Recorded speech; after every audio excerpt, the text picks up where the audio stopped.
बिस्मिल्लाहिर्रहमानिर्रहीम, अस्सलाम वालेकुम। आप देख रहे हैं programme news night with Anika Nisar और आज दो टॉप स्टोरीज के साथ आपके सामने पेश हैं। सबसे पहले हम बात करेंगे पाकिस्तान के दो सूबों के अंदर बिलखुसूस और पाकिस्तान के अंदर ओवरऑल कोशिश की जा रही है कि इंतखाबात की तरफ बढ़ें। ऐसे में पंजाब और केपीके की असेंबलियों के तहलील करने के हवाले से एक बार फिर पाकिस्तान तहरीक इंसाफ की आपसी मुशावरत और पाकिस्तान मुस्लिम लीग क्यू के ऊपर तमाम की तमाम नजरें गड़ी हैं। दूसरी टॉप स्टोरी हम लोगों की है कि एक तरफ घड़ी घड़ी वक्त बदलता चाहता है इमरान खान साहब के लिए, लेकिन घड़ी जो है वो जान नहीं छोड़ती है।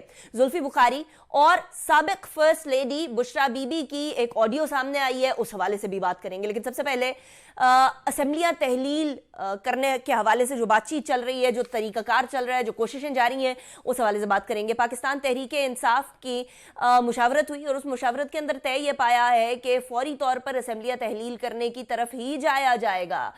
लेकिन मसला फिर वहीं आ जाता है कि असेंबलियां तहलील तो कर दी जाए और अगर पीटीआई के बस में होता तो शायद वो अगले हफ्ते ही तहलील कर देती। लेकिन यहां सिर्फ मामला पाकिस्तान तहरीक इंसाफ के पास नहीं बल्कि पीएमएल-क्यू के हाथ में भी है और यकीनन पंजाब की असेंबलियां अगर तहलील नहीं होती तो अकेली केपीके की असेंबली तहलील करके कोई फायदा नहीं होगा। तकरीबन 550 के करीब अरकान ऐसे हैं जो कि अगर इस्तीफा दे दें तो फिर पाकिस्तान तहरीक इंसाफ के इन्हीं छोड़े हुए जितने भी हल्के हैं इनके ऊपर दोबारा इंतखाबात होंगे, जिसकी तरफ पहले ही इलेक्शन कमीशन पाकिस्तान इशारा कर चुका है। लेकिन फवाद चौधरी ने पाकिस्तान मुस्लिम लीग काफ के मौक़िफ़ को और उनके आने वाले इंतखाबात के लिए उनको क्या करना है उस हवाले से भी एक बात कही है, जरा वो सुनिएगा।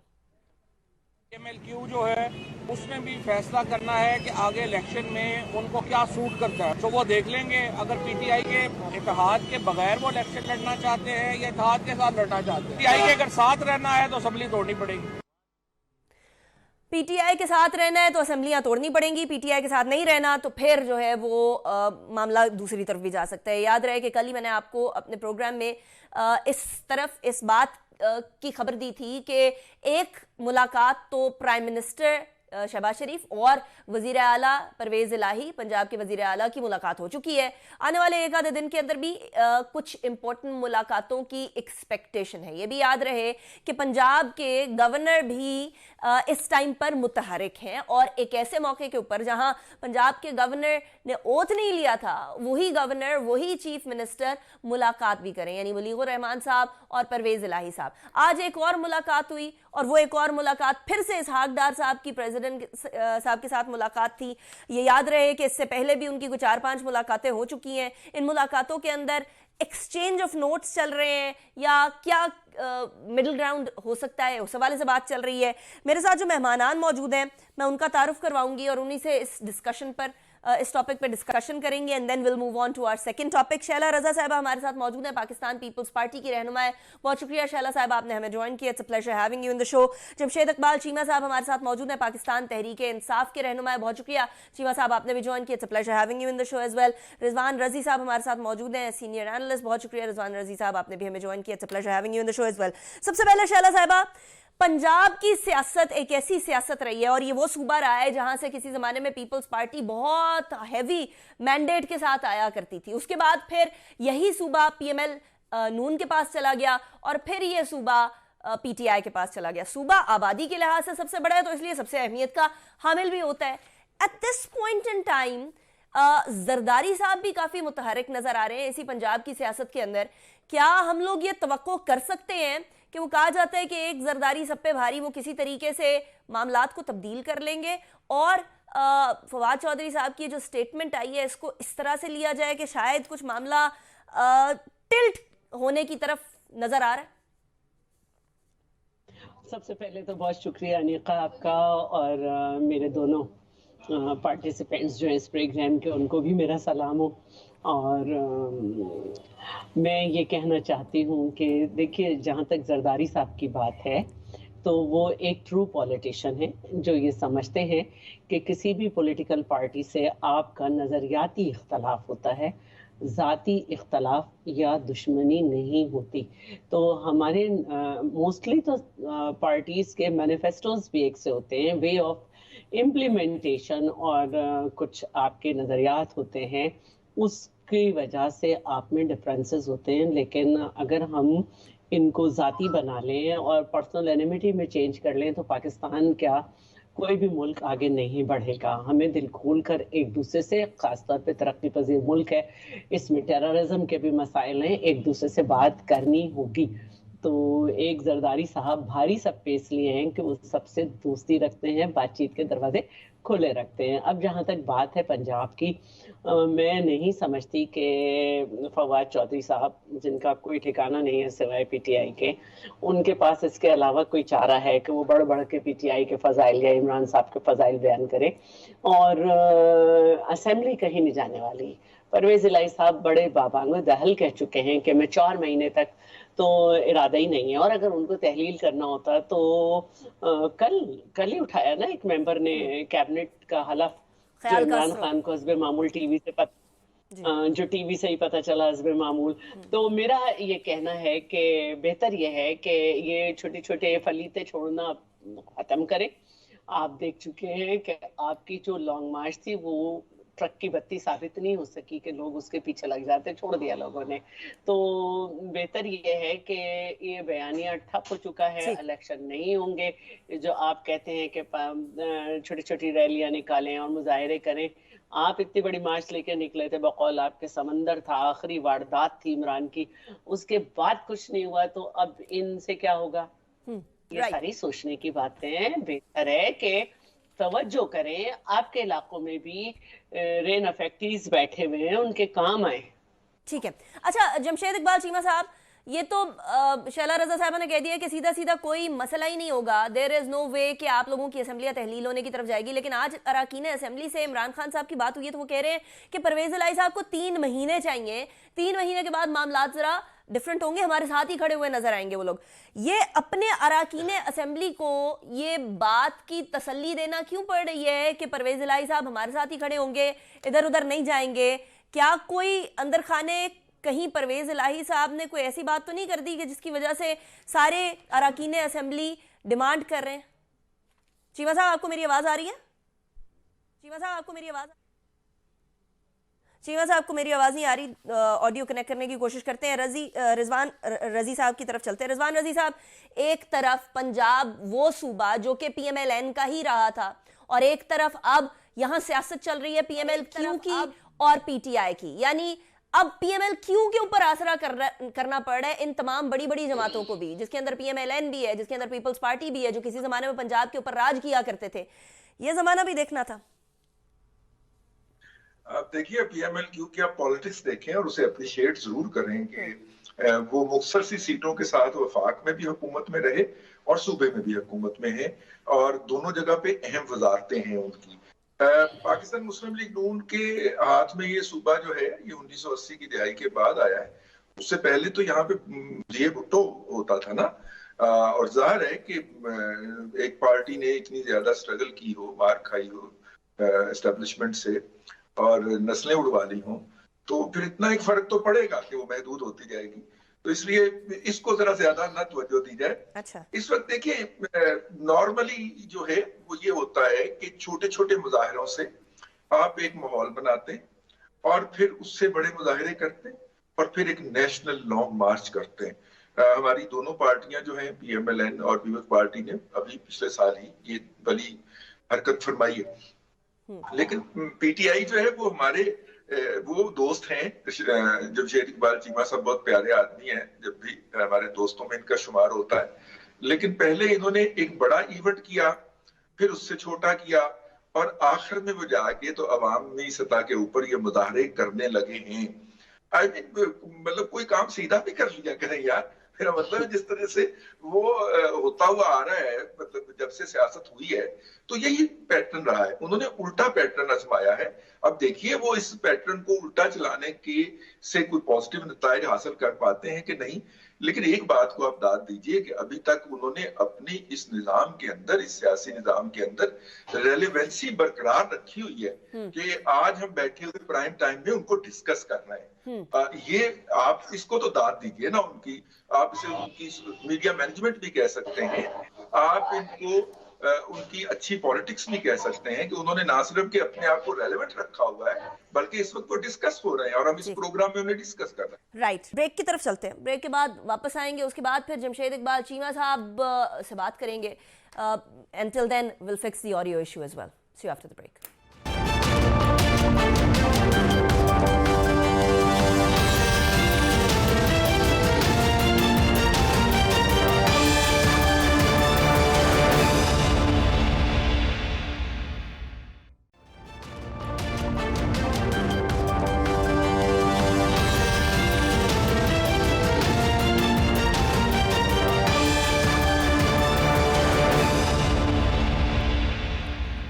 Welcome back after break. Jamshed Iqbal Cheema sahab, पहले आपकी ऑडियो नहीं आ रही थी, अब आपसे कनेक्ट हो गए हैं, तो एक तो ये बता दीजिएगा, पिछले सवाल को मैं एक बार दोबारा दोहरा दूंगी कि एक तरफ परवेज इलाही साहब वो 3 माह चाह रहे हैं, ये बात बताइए अपने अरकान असेंबली को, इमरान खान साहब ने ये बात क्या बताना ज़रूरी इसलिए हो गया था कि एक डाउट की फिजा पैदा हो गई है कि परवेज इलाही साहब ने खड़े होना है साथ या नहीं खड़े होना, या फिर कहीं वो दूसरी तरफ ना चले जाएं?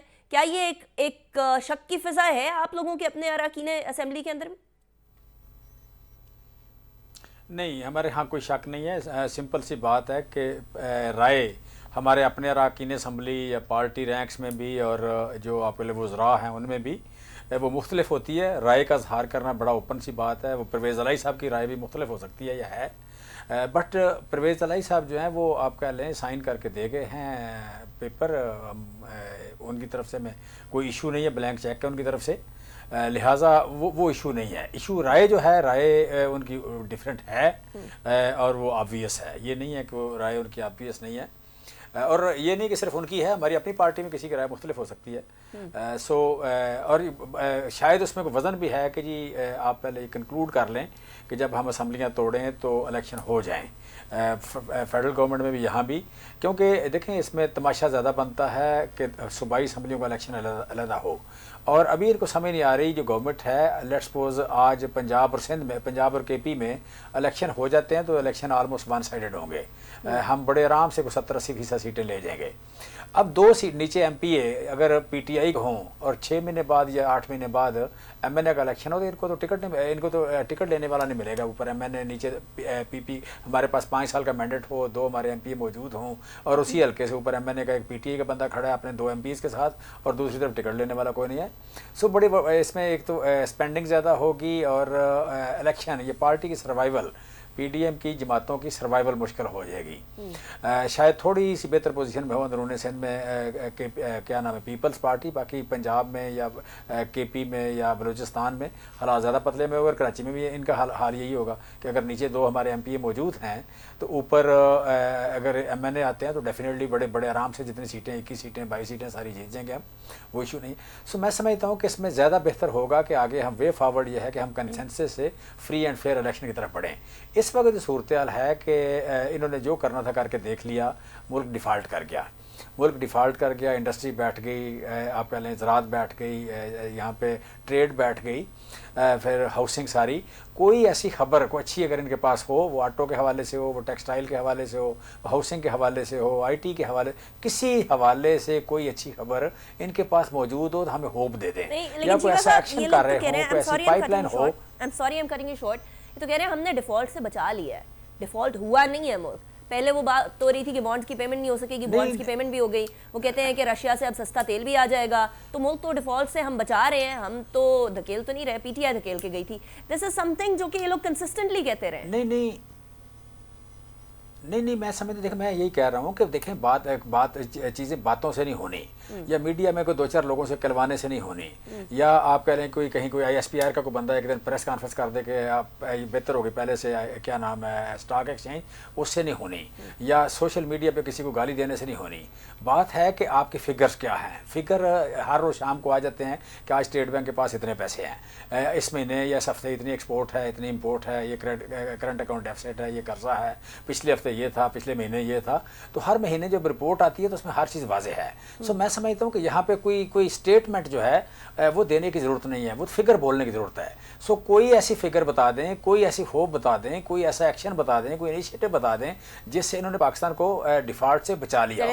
पाकिस्तान तो बड़ी तेज़ी से नोज डाइव हो रहा है टुवर्ड द डिफॉल्ट, और दूसरी बात कि सिर्फ डिफॉल्ट नहीं है, वो डिफॉल्ट वाला मैटर जो है मैं आपके शैला रज़ा साहिबा से पूछती हूं, लेकिन मुझे ये बता दीजिएगा कि आप लोगों ने अभी आपने फरमाया कि बैठकर फ्री एंड फेयर इंतखाबात के लिए डिस्कशन करना होगी। ये डिस्कशन किधर होगी, कब होगी, ये एक बहुत बड़ा सवाल है, क्योंकि PMLN और बाकी इत्तेहादी जमातें इंक्लूडिंग पीपल्स पार्टी कहते हैं कि आप आए, बात करें असेंबली के अंदर, assembly is open for you, आप लोगों की कुर्सियां अभी भी खाली पड़ी हैं, आप लोग वापस आकर उधर डिस्कशन करें। क्या उधर डिस्कशन होगी, क्या असेंबली के बाहर डिस्कशन होगी, क्या जो डिस्कशन होगी वो सितंबर के इंतखाबात के लिए होगी, अक्टूबर के इंतखाबात के लिए होगी, उससे पहले के इंतखाबात के लिए होगी? बहुत सारे निटी ग्रिटीज हैं, उनको कैसे सॉल्व करेंगे?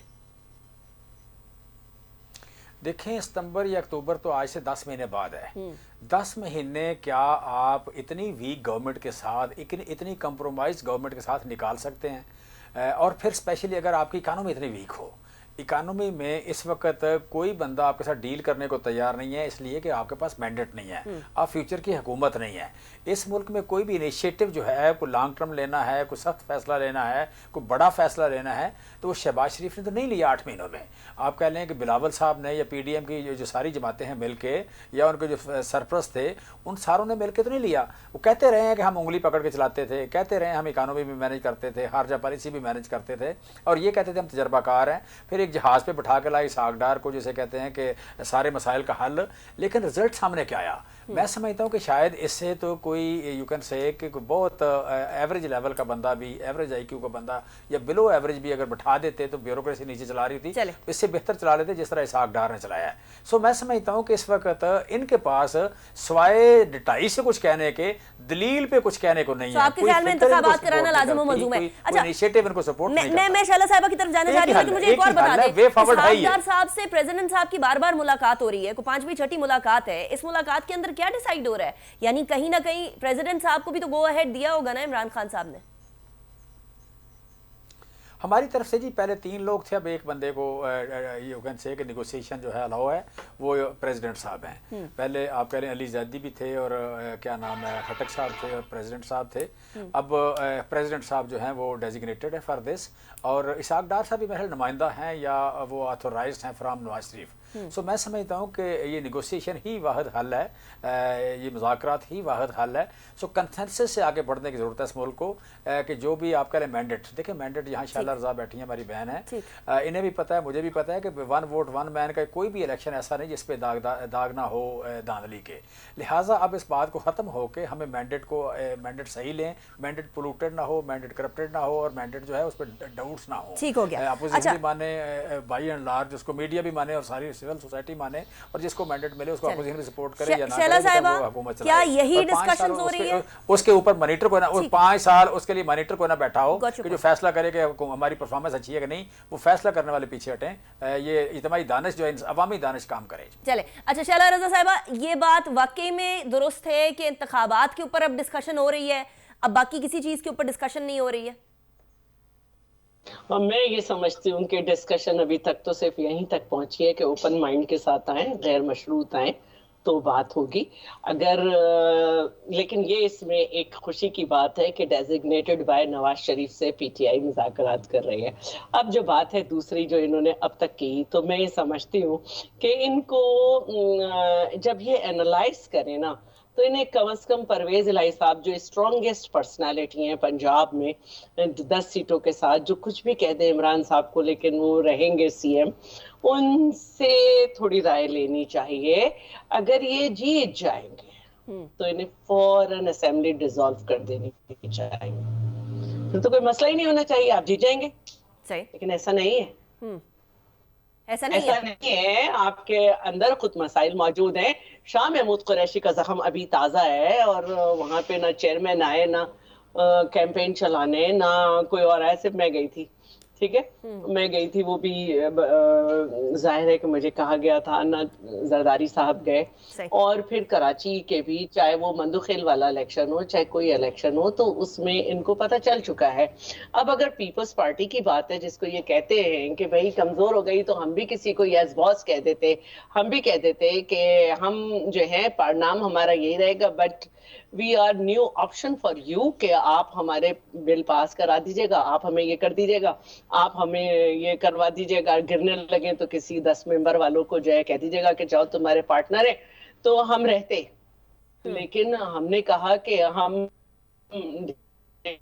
ठीक है, ठीक हो गया। शैला साहब, अब मुझे ब्रेक की तरफ जाने दें, मुझे ब्रेक की तरफ जाने दीजिएगा, उसके बाद वापस आते हैं, उसके बाद डिस्कशन करेंगे। आपने जख्म ताज़ा होने की बात की है, आपने इशूज ताज़ा होने की बात की है, तो एक इशू जो है ना वो बार बार उठकर ताज़ा हुआ चला जाता है, और इमरान खान साहब के हवाले से जो ऑडियोज़ आती हैं वो भी रिजवान रजी साहब से इसके बारे में बात करेंगे सबसे पहले, लेकिन अभी मुझे ब्रेक की तरफ जाना है। Will come back after the break and discuss on that issue.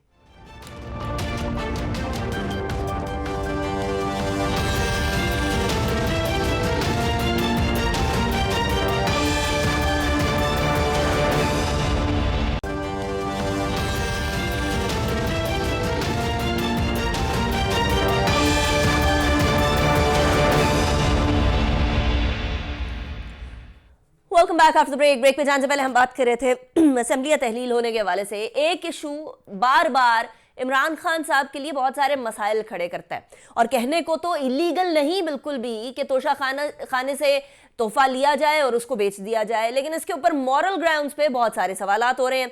आज जो सवाल उठा है वो एक और ऑडियो लीक के बाद हुआ है, और वो ऑडियो है साबिका फर्स्ट लेडी बुशरा बीबी और जुल्फी बुखारी के दरमियान। वो पहले ऑडियो सुनिएगा, उसके बाद फिर बात करते हैं। हेलो, अस्सलाम वालेकुम जी। जी वालेकुम अस्सलाम, कैसे हैं आप? मैं ठीक हूँ मुर्शद, आप कैसी हैं? अल्लाह के शुक्र, अल्हम्दुलिल्लाह। खान साहब की कुछ घड़ियां हैं, उन्होंने कहा है कि आपको बेच दें, आपको भेज दूं, वो आप कहीं उनको बेच वगैरह दें, क्योंकि उनकी यूज की नहीं है, तो वो चाहते हैं वो आप कहीं कर दें। जरूर मुर्शद, मैं कर दूंगा, मैं कर दूंगा जी। हेलो, अस्सलाम वालेकुम। ये वो ऑडियो है जो कि आज ज़बान ज़द-ए-आम थी। इसके बाद जुल्फी बुखारी ने अपनी तरफ से एक एक्सप्लेनेशन दी है ट्विटर के ऊपर। कहते हैं पहले कहा जा रहा था कि उमर ज़हूर नामी किसी शख्स को फरा गुजर के जरिए घड़ियां बेची गई, जब इनको लीगल नोटिस भेजा तो अब नई कहानी सामने आ गई है कि असल में ये घड़ी मेरे जरिए बेची गई। मैं वाजे कर दूं कि कोई घड़ी मैंने ना ली और ना मैंने बेची। इस तरह की cut copy paste audio college के बच्चे भी बना लेते हैं। फौरी इसका फोरेंसिक कराया जाए, मैं इसके पैसे अपनी जेब से देने को तैयार हूं। रिजवान रजी साहब, अगर आप मुझे सुन पा रहे हैं, यहाँ मसला बार बार की ऑडियो लीक और बार बार इन घड़ियों के सामने आने का है कि इमरान खान साहब के लिए एक वबाले जान बन गए, गले की हड्डी बन गए, जो कि ना उगली जा रही है ना निगली जा रही है। ये अब नई ट्विस्ट आया है एक ही घड़ी के मामले के ऊपर। कितने सारे ट्विस्ट एंड कितनी सारी कहानियां एक से बढ़ के एक सामने आ रही है। खान साहब को इसको कैसे सॉल्व करना चाहिए? देखिए, ये एक घड़ी का मामला नहीं है, क्योंकि जितने भी तोहफे आते थे और वो इसी तरह जाते थे। पहली बात तो ये है कि ये तोहफा रिटेन किया जा सकता है कानून के तहत। ये कोई भी अगर रखना चाहे डिस्टिंक्शन या जो भी डिस्टिंग्विश अगर रखना चाहे ऑनरेबल मिनिस्टर या प्राइम मिनिस्टर, तो उसे रिटेन करते हैं, और वो उसकी ओनरशिप नहीं होती, ओनरशिप वो रियासत की ही होती है। वो उसे अपने कहीं ड्राइंग रूम में डिस्प्ले करते हैं और बताते हैं कि जनाब जब मैं इस ओहदे पे था तो मैं फला जगह पे गया था। इस पर्पस के लिए दिया जा सकता है। They are not suppose to sell them. तो एक तो ये तो सीधा सीधा फौजदारी का मुकदमा बनता है। एक बात। दूसरी बात ये है कि ये जो ऑडियो वाली गेम है ना, ये हमारे मीडिया को नहीं खेलनी चाहिए। दुनिया के अंदर इस तरह की ऑडियोज पब्लिक मीडिया पे नहीं चलाई जाती जब तक कि उनके पूरे फोरेंसिक की जरूरियात जो है, रिक्वायरमेंट्स जो है, वो पूरी ना हो जाए। अब पता नहीं किसने ये ऑडियो जारी की है। और जुल्फी बुखारी साहब ने कह दिया ये ऑडियो उनकी नहीं है, कट कॉपी पेस्ट है, बेसिकली एडिटेड है। और अभी तक जितनी भी ऑडियोज आई हैं वो सारी की सारी एडिटेड ही कही जा रही हैं तमाम अतराफ से, चाहे वो पीएमएलएन की तरफ से हो या पीटीआई की तरफ से। मैं यही अर्ज कर रहा हूँ ना, जब उसका फोरेंसिक नहीं होगा तो फिर आप कैसे कोई भी पार्टी क्लेम कर सकती है? और इसमें सारी पार्टियां शामिल है। पीटीआई भी जो इस तरह की वीडियो ऑडियो जारी करती है, वैसे होता यही है कि आजकल ऑडियोज और वीडियोस की लड़ाई जा रही है। एक ऑडियो जो है वो मुस्लिम लीग नून वाले जारी करते हैं, पीडीएम वाले, या उनकी फेवर में जारी होती है तो दूसरी फिर उनके खिलाफ जारी हो जाती है। और जो इस वक्त हम जिस लेवल पे, जिसके ऊपर इमरान खान साहब ने भी फरमाया कि हम डीप फेक टेक्नोलॉजी में जिस लेवल पे पहुंच गए हैं, ये हम एक गलत सिमत में चल पड़े हैं एज ए मीडिया पर्सन भी, और मेरी सियासतदानों से गुजारिश होगी कि वो भी इसको डिस्करेज करें कि किसी की भी कोई वीडियो बनाई जा सकती है। पिछले दिनों पीटीआई की एक खातून ने भी इसके ऊपर शिकायत की और उनके एक सेंटर साहब ने भी इसके हवाले से शिकायत की है।